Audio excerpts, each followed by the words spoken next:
seja muito bem-vinda à aula 12 do curso A Redação Além do Enem. Essa é a nossa última aula.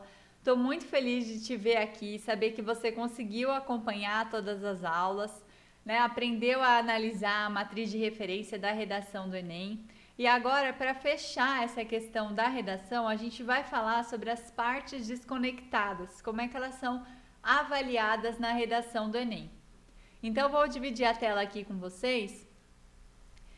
Eu trouxe uma fala da cartilha do participante, né, uma citação que diz: para ter sua redação anulada por esse critério, é preciso que você insira de forma proposital, pontual e desarticulada elementos estranhos ao tema e ao seu projeto de texto, ou que atentem contra a seriedade do exame.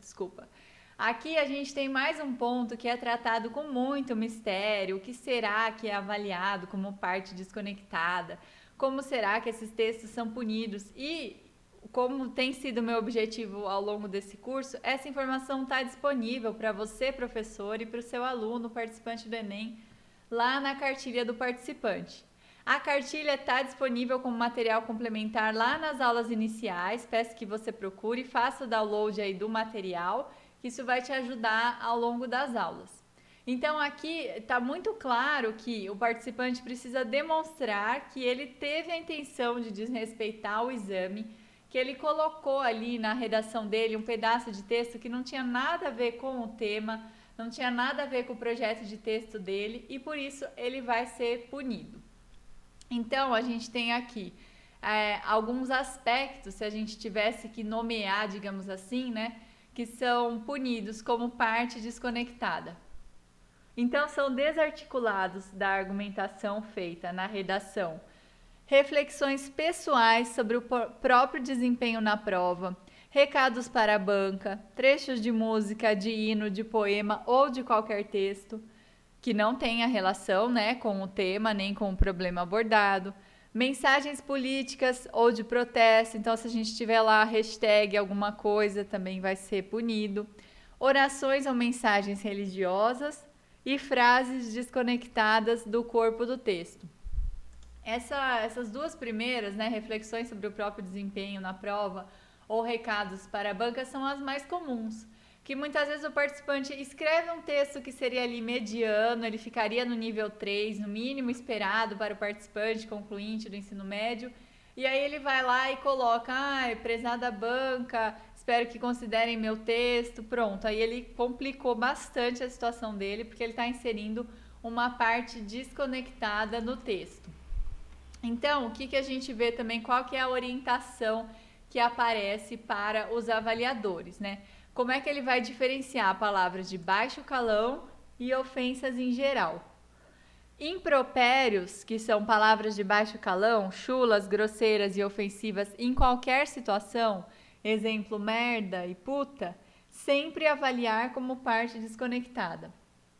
Ofensas dirigidas a algo, um grupo ou alguém, exemplo, as pessoas que usam a internet são idiotas, sempre avaliar como parte desconectada. E palavras ou expressões potencialmente ofensivas, mas que não apresentam a intenção de ofender algo, um grupo ou alguém. Por exemplo, a internet torna as pessoas idiotas, né? Aqui nesse último caso, ele está usando uma palavra de baixo calão, mas ele não está se dirigindo especificamente para agredir alguém, né?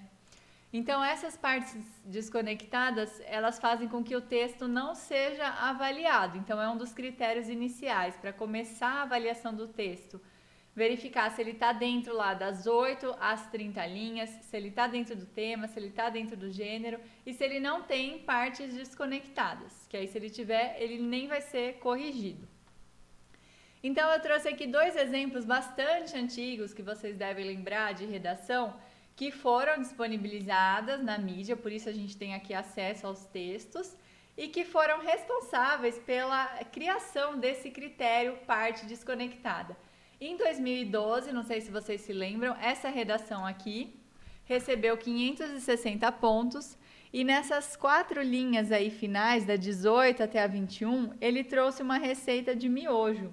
Então estava escrito lá, para não ficar muito cansativo, vou agora ensinar a fazer um belo miojo, ferva 300 ml de água em uma panela, quando estiver fervendo, coloque o miojo, espere cozinhar por 3 minutos, retire o miojo do fogão, misture bem e sirva. Essa redação recebeu 560 pontos. Como vocês já viram até agora, né, os níveis, o descritor dos níveis em cada uma das competências, dá pra gente pegar esse texto, voltar lá e tentar avaliar, encaixar. O que aconteceu aqui? Como essa parte desconectada ela ainda não era prevista na matriz de referência, na cartilha do participante, o texto foi avaliado normalmente. E ele era um bom texto, ele tinha os elementos ali necessários para a abordagem do tema, do gênero, tinha um bom domínio da língua escrita, mas ele trouxe essa parte justamente com a intenção de zombar do exame, porque essa redação depois foi muito difundida. E a gente sabe que assim, um participante que vai fazer isso, só ele tem acesso a esse texto, né? Ele e os avaliadores. Os avaliadores passam por um rigoroso critério de seleção e eles não vão se arriscar a divulgar um texto que eles avaliaram. Então é muito mais provável que o próprio participante tenha procurado a mídia com a nota que ele recebeu para divulgar esse texto. Então por isso criou-se essa ideia de que a parte desconectada, ela era feita de forma proposital, né? Para o participante, de certa forma, digamos assim, testar a avaliação do exame. E um outro exemplo, que foi uma redação também de 2012, que tinha lá trechos do hino do Palmeiras, esses trechos em amarelo ali, da linha 9, a linha 14, 17 até a 19. Essa redação recebeu 500 pontos.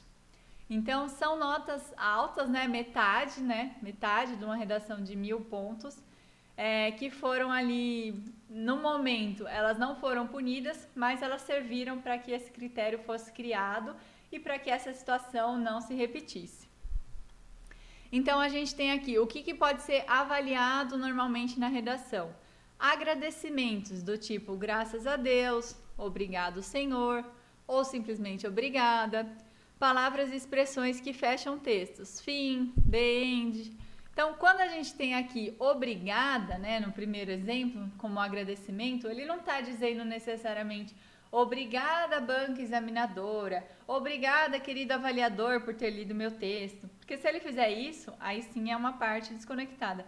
Ele só está dizendo obrigada, pode ser obrigada ao universo, obrigada leitor, obrigada para qualquer pessoa. Então, nesses casos aqui, a redação não é punida como parte desconectada, mas pode haver prejuízo das notas, né, da nota nas competências 2, que vai tratar da tipologia textual, e na competência 3, que vai tratar da argumentação, porque você não termina um texto dissertativo argumentativo dizendo fim, e nem coloca o obrigado, que é uma marca aí de uma interlocução, no texto dissertativo argumentativo. Então, são casos que podem ser avaliados, né? As redações serão avaliadas, mas pode haver prejuízo da nota. Então, o que a gente precisa instruir o aluno, né? Não faça aquilo que não, você sabe que não faz sentido. Se o aluno treinar nas aulas, né, como a gente já viu a redação escolar, ele vai perceber que isso não faz parte do gênero. Então, é muito mais importante a gente explicar para ele, além do Enem, que esse tipo de expressão ou essas palavras, esses recados para banca, hino, poema, isso não faz parte desse gênero. Isso vai servir, vai funcionar em outro gênero. E para que ele saiba escrever o texto de uma forma mais autônoma, sem precisar saber exatamente como ele será punido. É só ele fazer aquilo que está sendo solicitado. Então, para finalizar essa aula, eu queria reforçar a questão das condições de produção da redação do Enem, né? Que a gente viu até agora que o Enem é um contexto de produção muito específico. A gente tem ali uma redação de vestibular, mas em condições muito peculiares, que a gente vai ver agora, né? Então, o participante, ele tem, eu vou ampliar um pouquinho, 5 horas e 30 minutos para realizar a redação e mais as 90 questões. Ele tem um tema definido por uma banca elaboradora que ele só vai descobrir na hora de escrever o texto dele. Ele tem textos motivadores que também ele só vai descobrir na hora quais são, provavelmente ele nunca tenha lido esses textos. Ele precisa elaborar uma proposta de intervenção. Então, até aqui a gente está pensando aí nesses critérios. Além disso, ele precisa elaborar esse texto à mão, é um texto manuscrito. E a gente sabe que os alunos não têm mais tanto hábito de escrever à mão, né? A gente está muito mais acostumado a escrever no computador, a digitar. É um texto que ele vai ter que escrever a caneta. Então, se ele fizer a lápis, ele vai ter que passar a caneta depois, por cima, e apagar, que fica aquela coisa bem estranha, bem ruim para a leitura. Ele pode preparar um rascunho do seu texto. Então, ele tem um espaço apropriado para esse rascunho, mas esse espaço também é limitado, é tão limitado quanto a folha de redação. E ele tem ali de 8 a 30 linhas para escrever o seu texto. Menos de 8, ele é punido como texto insuficiente. Mais de 30, o que exceder as 30 linhas não vai ser lido, não vai ser avaliado. E além disso, ele tem um avaliador, né, um interlocutor.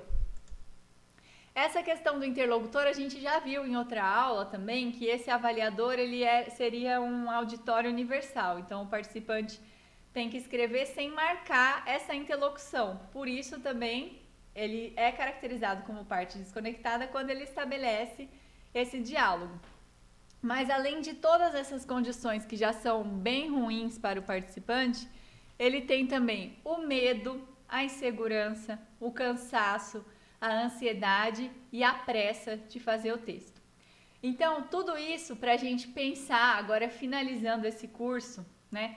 Como que eu posso preparar o meu aluno para escrever um bom texto na redação do Enem e fora dele? Então, a minha ideia aqui no curso e também no meu livro, a redação além do Enem, que eu vou falar na próxima aula como você pode adquirir ele com super desconto. A proposta é pensar que existem condições típicas desse gênero, mas que eu preciso estar preparado para saber ler e escrever em qualquer gênero, né? E aí, dependendo da situação, eu vou me moldar ao que está ali pré-estabelecido. O tema, o espaço, a caneta, as condições físicas até que eu tenho ali para produzir o meu texto. Então, espero que você tenha aproveitado muito esse curso e não se esqueça de assistir a próxima aula, que é um bônus, que eu vou falar para vocês os benefícios que você pode adquirir, que você pode obter para adquirir o livro e também para divulgar esse curso com os seus pares. Muito obrigada pela atenção, faça o download de todo o material de apoio, todos os slides das aulas estão disponíveis em cada aula e o material que é utilizado na aula também. Espero vocês na próxima aula. Até lá!